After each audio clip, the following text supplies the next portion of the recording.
Hello students, welcome to all on virtual platform of Turning Point Technical Classes।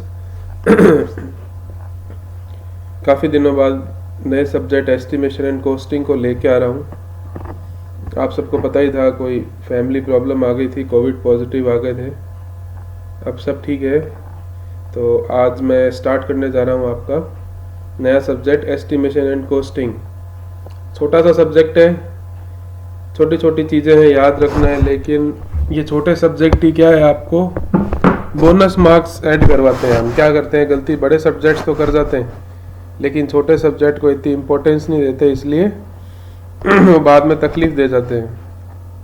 ठीक है, तो चलिए शुरुआत करते हैं हमारे सब्जेक्ट के साथ। एस्टिमेट होता क्या और कौन कौन से इसके इम्पोर्टेंट एस्पेक्ट्स हैं। ठीक है, इसके मैं क्वेश्चन के आपके सब्जेक्ट के साथ साथ क्वेश्चन भी हैं। बहुत सारे क्वेश्चन नहीं है, थोड़े से ही हैं, वो भी आपको मैं कवर अप करवा दूंगा कि किस तरीके के क्वेश्चन पहले आए हुए हैं। ठीक है, तो चलिए शुरुआत करते हैं हमारे सब्जेक्ट एस्टिमेशन एंड कोस्टिंग के साथ। तो देखिए, यह है एस्टिमेशन एंड कोस्टिंग। तो इसमें जो हमारा पहला टॉपिक रहेगा वो रहेगा यूनिट ऑफ मेजरमेंट। तो सबसे पहले बात कर लेते हैं एस्टिमेशन होता क्या है। ठीक है, तो कोई भी वर्क या प्रोजेक्ट है, उसकी अनुमानित लागत एस्टिमेट कहलाती है।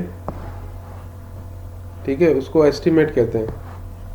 यह है किसी प्रोजेक्ट की एक्चुअल कॉस्ट को रिप्रेजेंट कर सकता है, जो 15 से 20% ज़्यादा आ सकती है। यानी सपोज कीजिए आप एक घर बनाना चाहते हैं उसने आपने अनुमानित लागत लगाई 50 लाख रुपए, तो वो 40 भी हो सकती है, 60 भी हो सकती है, क्योंकि एक रफ एस्टिमेशन होता है। टेक्निकल नॉलेज और जो कुछ एस्टिमेट के रूल है उनको अंडरस्टैंड करके हम एक अनुमानित अंदाज़ा लगाते हैं कि कौन कौन सी चीज़ें इसमें इंक्लूड होगी। तो एस्टिमेट को निम्नलिखित प्रकार से किया जाता है। Number 1, rough estimate. इसको प्रीलिमिनरी एस्टिमेट भी बोलते हैं। ये जो एस्टिमेट है, ये शुरुआती चीज़ों को ध्यान में रख के बनाया जाता है। नेक्स्ट आता है आपका plinth area estimate. Plinth area estimate में एरिया को कंसिडर किया जाता है, जिसमें विड्थ और लेंथ को कंसिडर किया जाता है, B/L को। ठीक है ना, तो ऊपर से प्लान एरिया देख के जो एस्टिमेट तैयार किया जाएगा वो प्लिंथ एरिया एस्टिमेट होगा। हम स्टडी पॉइंट ऑफ व्यू से प्लिंथ एरिया एस्टिमेट का काफ़ी इस्तेमाल करते हैं। आप लोगों ने जब भी डिग्री डिप्लोमा पढ़ी है तो उसमें आपके मेथड आते थे, सेंटर लाइन मेथड या short wall long wall method. तो ये सारे मेथड प्लिंथ एरिया एस्टिमेट के कैलकुलेशन में ही काम आते थे। ठीक है, तो आगे इनके बारे में थोड़ा डिटेल में चर्चा करेंगे। नेक्स्ट आता है क्यूब रेट एस्टिमेट। यहाँ पर आपका लेंथ, विड्थ, हाइट तीनों को कंसिडर करके काम किया जाता है। जैसे कि वॉल्यूम, कोई चीज़ का आयतन निकालना हो तो वहाँ पे क्यूब रेट एस्टिमेट का इस्तेमाल किया जाता है। नेक्स्ट आता है आपका डिटेल एस्टिमेट। तो डिटेल एस्टिमेट वो एस्टिमेट होते हैं जिसमें सारी छोटी से छोटी फीचर्स को इंक्लूड किया जाए और उसको ध्यान में रखते हुए एस्टिमेट तैयार किया जाए। छोटी छोटी चीज़ यानी कितने वर्कमैन लगेंगे, कौन कौन सा मटेरियल आएगा, कौन कौन सी मशीनरी की रिक्वायरमेंट है, कितना ऑफिस स्टाफ होगा, एटसेट्रा। इन सब चीज़ों को ध्यान रखते हुए जो एस्टिमेट तैयार किया जाता है उसको डिटेल एस्टिमेट कहा जाता है। ठीक है, तो एस्टिमेट के अंदर जो हमारा पहला टॉपिक है यूनिट मेजरमेंट। तो मेजरमेंट के लिए आप सबको पता है, ऐसा पढ़ गया है, एक मेजरमेंट बुक तैयार की जाती है। ठीक है ना, तो मेजरमेंट बुक के क्या फीचर्स होते हैं, किस ऑर्डर में चीज़ों को लिखा जाता है। तो मैंने जो मोटी चीज़ें हैं, जो मेजर चीज़ें हैं, उनको अलग से मेंशन किया है। बाकी मैंने टेबुलर फॉर्म के अंदर लिख दिया है, आप उसको वहाँ से पढ़ सकते हैं। तो अभी बात करते हैं आइटम वर्क। जैसे अर्थ वर्क आ गया नंबर 1। तो अर्थ वर्क यानी खुदाई, कोई चीज़ को एक्सकावेशन करना हो आपको तो उसको हमेशा मीटर क्यूब में कैलकुलेट किया जाएगा। अगर एक्सकावेशन की गहराई 30 सेंटीमीटर या उससे कम हो तो उसको सरफेस एक्सकावेशन कहेंगे। ध्यान रखिएगा, ये क्वेश्चन आया हुआ है। अगर एक्सकावेशन यानी खुदाई 30 सेंटीमीटर या उससे कम हो तो उसको सरफेस एक्सकावेशन कहेंगे। और ऐसी कंडीशन में जो मेजरमेंट है वो मीटर स्क्वायर में किया जाएगा। इसकी पेमेंट प्रति 100 मीटर क्यूब के हिसाब से की जाती है। अर्थवर्क फाउंडेशन के टाइम जो है हम कंक्रीट, वीक कंक्रीट का इस्तेमाल करते हैं, जिसकी गहराई 25 से 45 सेंटीमीटर तक हो सकती है, जनरली 30 सेंटीमीटर तक लेते हैं। सोलिंग, ये एक प्रोसेस है जिसमें ड्राई ब्रिक की लेयर को बेस के अनुरूप कंक्रीट के ऊपर बिछाया जाता है। कोई भी कंक्रीट का बेस बना है उसके ऊपर ईंटें लगाते हैं, उसको सोलिंग कहते हैं। इसे मीटर स्क्वायर में नापा जाता है, यानी एरिया कीटर में नापा जाता है। 1 मीटर स्क्वायर एज सोलिंग यानी किनारे के अनुरूप सोलिंग करें तो उसमें लगभग 56 ईंटें आती है, और 1 मीटर स्क्वायर फ्लैट सोलिंग में 38 ईंटें आती है। ठीक है। नेक्स्ट आता है आपका आयरन और स्टील वर्क। स्टील की डेंसिटी या यूनिट वेट आप कह सकते हो 78.5 किलो न्यूटन पर मीटर क्यूब होती है। माइल्ड स्टील, सरिये, रीबार या स्टील का कोई भी आइटम हो उसको हमेशा केजी में कैलकुलेट किया जाएगा, और अगर आपका माइल्ड स्टील का सरिया उसका बाहर आपको कैलकुलेट करना हो तो यहाँ पर हम d²/160 का इस्तेमाल करते हैं। ये फॉर्मूला है, यहाँ पे d डायमीटर है। उदाहरण के लिए एक 7 मीटर लंबे 2 सेंटीमीटर डाया वाले सरिये का भार ज्ञात करना हो तो मैं यह स्क्वायर लिखना भूल गया, तो 17.28 kg आएगा। और स्टील का वेट कैलकुलेट करके ही पेमेंट किया जाता है। स्टील होल्ड फास्ट गेट के कब्जे जो होते हैं आपके, जो गेट और दरवाजों में लगते हैं, इनकी बात कर रहे हैं। इससे रिलेटेड कई बार क्वेश्चन आया हुआ है एसएससी के अंदर कि इसका वजन 1 से 1.5 किलो के बीच हो सकता है, और एक गेट में कम से कम 3, यानी सिंगल गेट की बात कर रहा हूँ। डबल गेट में तो 6 हो जाएंगे, सिंगल गेट की बात करें तो उसमें 3 होल्ड फास्ट लगते हैं और खिड़की में लगभग 2 लगते हैं। ठीक है, तो ये ध्यान रखना, ये क्वेश्चन आया हुआ है कि ये खिड़की और दरवाजों में कितने होल्ड फास्ट या कब्जे लगते हैं, तो आंसर है इसका 3 और 2। RCC and reinforce brick work, अगर आपको आरसीसी या रीइंफोर्स ब्रिक वर्क करना है तो उसको हमेशा मीटर क्यूब में कैलकुलेट किया जाएगा।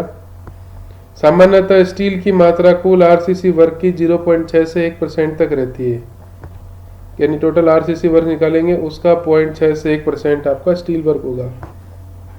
हमेशा इसकी कैलकुलेशन में रीइंफोर्समेंट के एरिया को नेग्लेक्ट किया जाता है।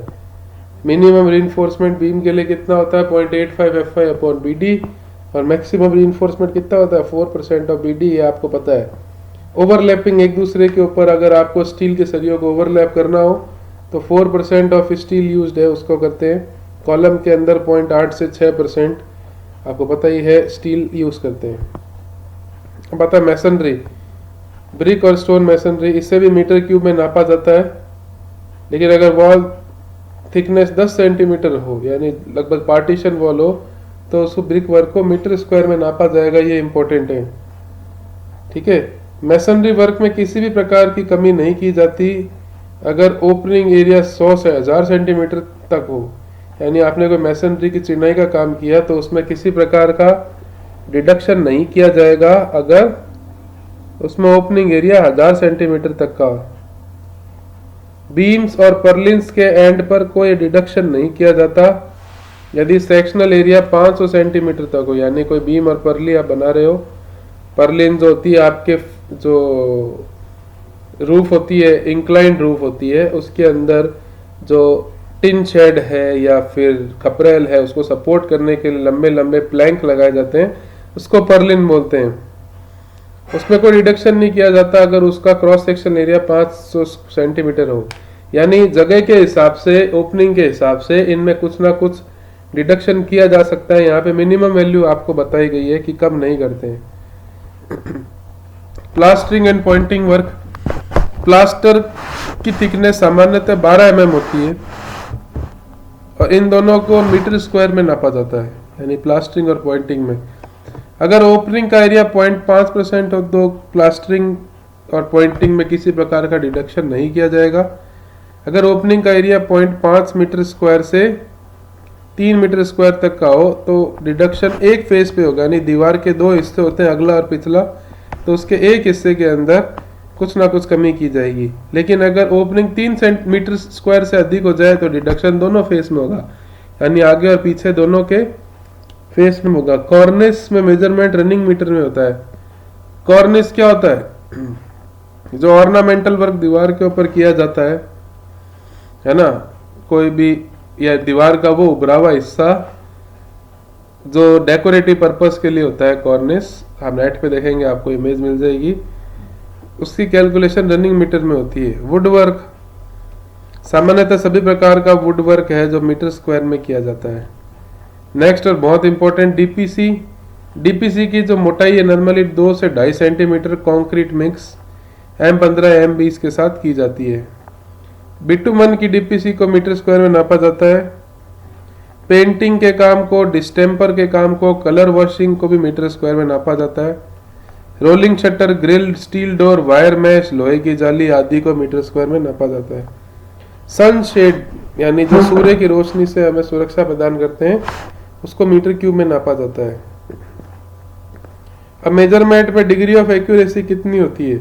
तो अगर आप वुड वर्क कर रहे हैं तो उसमें 2 mm के आसपास नियरेस्ट मेजरमेंट किया जा सकता है, यानी उसके अंदर जो कैलकुलेशन है ±2 mm का विकल्प चल सकता है। डायमेंशंस 1 सेंटीमीटर होती है निकटतम, ठीक है। तो ये कुछ यूनिट ऑफ मेजरमेंट है ना। ये नोट्स मैं आपको दे दूंगा, ये सीधी सीधी आपको रटनी है, जितनी याद कर सकते हो आप कर लो। इनकी किस तरीके से किया जाता है कैलकुलेट, इनकी यूनिट्स क्या है, ये सारी अभी एक एक को यहाँ पे बताना पॉसिबल नहीं है।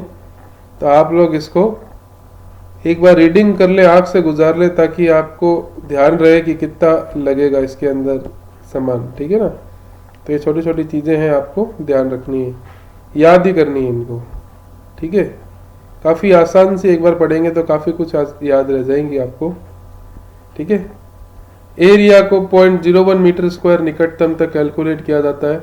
वॉल्यूम को 0.01 मीटर क्यूब तक निकटतम तक कैलकुलेट किया जाता है। थिकनेस को 0.5 सेंटीमीटर निकटतम तक किया जाता है, ठीक है। एक बहुत इंपॉर्टेंट चीज इसको लेकर ऑब्जेक्टिव बनाया कि अगर आप स्टील की रूफ ट्रस बना रहे हो तो उसके टोटल स्टील वर्क का 5% रिवेट और बोल्टेड कनेक्शन में इस्तेमाल किया जाता है। ये क्वेश्चन भी कई बार पूछा जा चुका है कई स्टेट एग्जाम के अंदर, इसलिए मैंने यहाँ पे इसको मेंशन किया है। तो ये आपकी मेजरमेंट ऑफ यूनिट का चैप्टर था। अब छोटी सी एक टॉपिक है, बात कर लेते हैं वैल्यूएशन। देखो एस्टिमेट तो क्या होता है कि जो चीज़ आप बनाने जा रहे हैं भविष्य में, या कोई कंस्ट्रक्शन करना चाह रहे हैं या कोई प्रोजेक्ट स्टार्ट करना चाह रहे हैं, तो उसकी अनुमानित लागत है वो एस्टिमेट कहलाती है। लेकिन जो पास्ट में, भूतकाल में कोई चीज़ बन गई, कोई स्ट्रक्चर या प्रोजेक्ट, उसकी आज की तारीख में क्या कीमत है वो वैल्यूएशन कहलाती है। यानी सपोज कीजिए आपके पिताजी ने या दादाजी ने कोई घर बनाया था आज से 40 साल पहले, तो 40 साल पहले क्या कीमत थी उसकी, तो वो कीमत आज की तारीख में तो नहीं रह सकती। तो ये आज की तारीख में उसकी क्या वैल्यू रहेगी, वो आपकी वैल्यूएशन कहलाएगी। ज़रूरी नहीं है कि वैल्यू कोई प्रॉपर्टी की ज़्यादा हो, कम भी हो सकती है। डिपेंड करता है किस प्रॉपर्टी का आप कर रहे हो वैल्यूएशन और वो किस कंडीशन में है, उस पर उसकी वैल्यू कम ज़्यादा होना निर्भर करता है। तो कॉस्ट क्या होता है? ओरिजिनल कंस्ट्रक्शन प्राइस, जो आपने शुरुआत में कंस्ट्रक्शन करवाया था उसका प्राइस क्या था। वैल्यू क्या है? प्राइस में चेंज होना, चाहे पॉजिटिव हो चाहे नेगेटिव हो, समय के बाद वो वैल्यू कहलाता है। अब वैल्यूएशन करते क्यों है? सबसे पहला टैक्सेशन के लिए। समय के साथ साथ जो टैक्सेबल अमाउंट है मार्केट में चेंज होता रहता है। तो निम्न प्रकार के टैक्स होते हैं, जैसे excise tax, customer service tax, entertainment tax, wealth tax, कई तरह के टैक्स आ गए। काफ़ी कुछ को तो मेंशन नहीं कर पाया, जो मेजर है वो मैंने लिख दिए हैं। इन सब के फिक्सेशन के लिए आपको वैल्यूएशन करवाना पड़ता है। रेंट फिक्सेशन बीकानेर में चलन नहीं है, लेकिन बड़े शहरों में आप जाएंगे जहाँ पे फ्लैट वगैरह आपको रेंट पे लेने पड़ते हैं, तो वहाँ पर रेंट फिक्सेशन में वैल्यूएशन बहुत इंपॉर्टेंट है। आज की वैल्यू के हिसाब से रेंट वसूला जाता है चीज़ों का, प्रॉपर्टी का।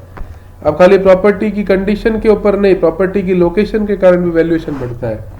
जैसे सपोज करो मैंने कोई घर बनाया, स्ट्रक्चर बनाया, उसके सामने से कोई हाईवे निकल गया बड़ा, तो उसकी वैल्यू डेफिनेटली बढ़ जाएगी। लेकिन यही मेरी प्रॉपर्टी के सामने से कोई ब्रिज या फ्लाईओवर आ गया तो मेरी प्रॉपर्टी की कीमत कम हो जाएगी। तो कई सारे फैक्टर्स हैं, वो इस पर निर्भर करते हैं। To sell buy property property को आज की दर में खरीदने या बेचने के लिए हमें वैल्यूएशन कराना जरूरी है।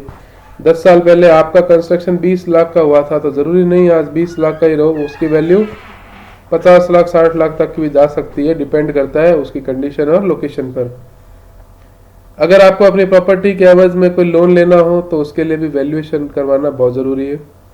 और कई प्रकार की गवर्नमेंट पॉलिसी के लिए आपको वैल्यूएशन कराना ज़रूरी है, जैसे यूआईटी का टैक्स हो गया, लैंड टैक्स हो गया, या आपको प्रॉपर्टी का बंटवारा करना है अपने विद इन फैमिली के अंदर, तो उसकी क्या पॉलिसीज़ है, उन सब की चीज़ों के लिए आपको वैल्यूएशन कराना बहुत इम्पोर्टेंट है। नेक्स्ट टॉपिक आता है आउटगोइंग। कोई भी स्ट्रक्चर और बिल्डिंग है या कोई भी प्रोजेक्ट है या स्ट्रक्चर है, उसकी मेंटेनेंस के लिए जो किया गया खर्चा एक्सपेंडिचर है वो आउटगोइंग कहलाता है। आउटगोइंग कितने प्रकार की होती है? टैक्सेशन, जिसके बारे में हम बात कर चुके हैं, रिपेयर चार्जेस जो कि इनिशियल एक्सपेंडिशन शुरुआती खर्चे का 10 से 15% होते हैं, मेंटेनेंस चार्ज, काफ़ी सारी मेंटेनेंस जैसे स्वीपर की फैसिलिटी होगी, वाटर होगी, इलेक्ट्रिसिटी चार्ज हो गए, जिनकी मात्रा 5 से 10% होती है, इसके लिए भी आपको आउटगोइंग की कैलकुलेशन आवश्यकता होती है।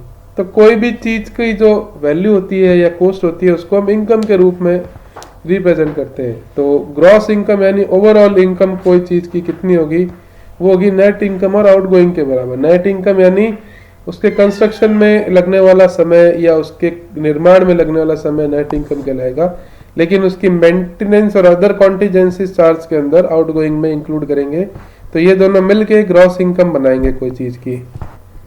नेक्स्ट एक फैक्टर आता है स्क्रैप वैल्यू। कोई भी स्ट्रक्चर, एक बिल्डिंग है, उसका यूजफुल लाइफ खत्म हो गई तो उसको डिसमेंटल कर दिया, तोड़ दिया, तो डिसमेंटलिंग के बाद जो इंपॉर्टेंट सामान बच जाता है, यानी जो सामान इस्तेमाल करने लायक है, तो उसको वापस मार्केट में सेल किया जाता है, तो उसकी जो वैल्यू होती है वो स्क्रैप वैल्यू कहलाती है। जैसे ईंट है, पट्टियां हैं, वुड वर्क है, ये सारी चीज़ें इनकी स्क्रैप वैल्यू कर सकते हैं।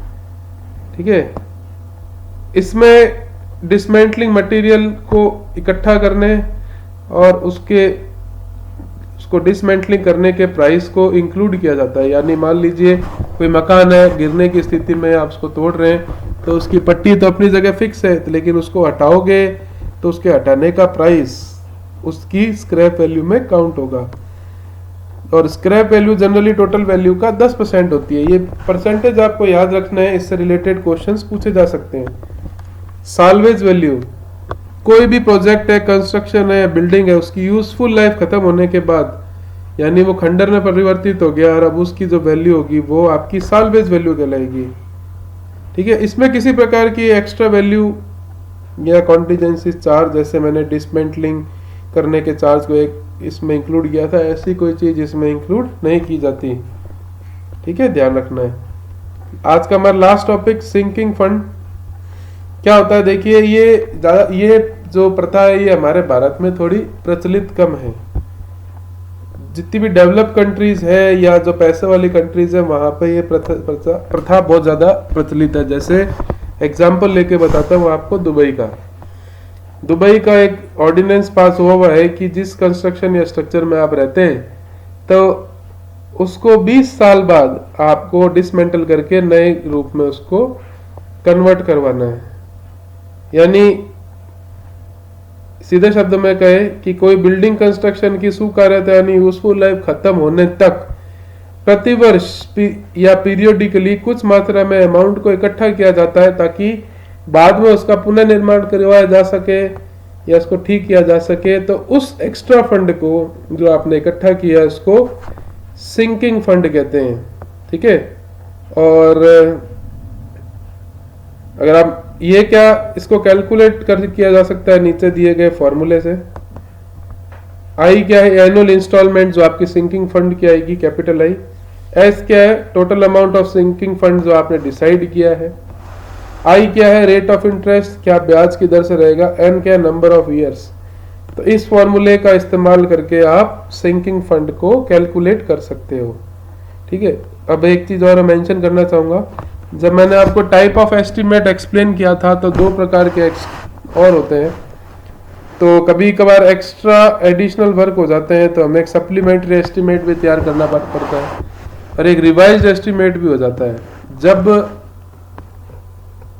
हमारी जो इनिशियल एस्टीमेट जो हमने प्रिपेयर किया था उस एस्टीमेट की वैल्यू से अभी की वैल्यू 10% या उससे ज़्यादा बढ़ जाए तो उसको रिवाइज्ड एस्टीमेट बनाने के लिए रिकमेंड किया जाता है। या यूँ कहें, अगर आपने जो शुरुआत में एस्टीमेट लगाया था उसकी वैल्यू से या उसकी कॉस्ट से वर्तमान की कॉस्ट 10% या उससे ज़्यादा हो जाए तो वहाँ पर डिटेल रिवाइज एस्टीमेट तैयार किया जाना पड़ता है। तो उसके लिए हमें रिवाइज एस्टीमेट प्रिपेयर करना पड़ता है। ठीक है, ये मैं इसमें मेंशन करना भूल गया था, लेकिन मैंने वापस नोट्स लिखे हैं, वो मैंने उसमें उसको एंट्री कर दिया है। तो आज के लेक्चर में इतना ही। मात्र 3 या 4 लेक्चर में मैं एस्टीमेट ख़त्म कर दूंगा। साथ में इसके एक लेक्चर आपका इसका क्वेश्चन का भी करूंगा कि किस तरह क्वेश्चन आ सकते हैं। ठीक है, तो मिलते हैं नेक्स्ट वीडियो में।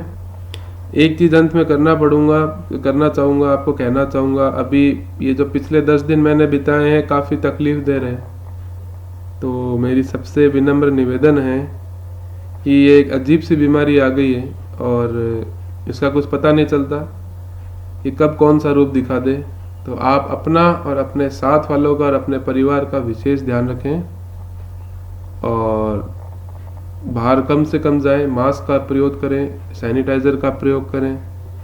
ठीक है, और अपनी पढ़ाई को जारी रखें, क्योंकि सबसे ज़्यादा डर इसी चीज़ का लगता है कि ये बीमारी हमारे इम्पोर्टेंट टाइम के अंदर हमें धोखा नहीं दे जाए।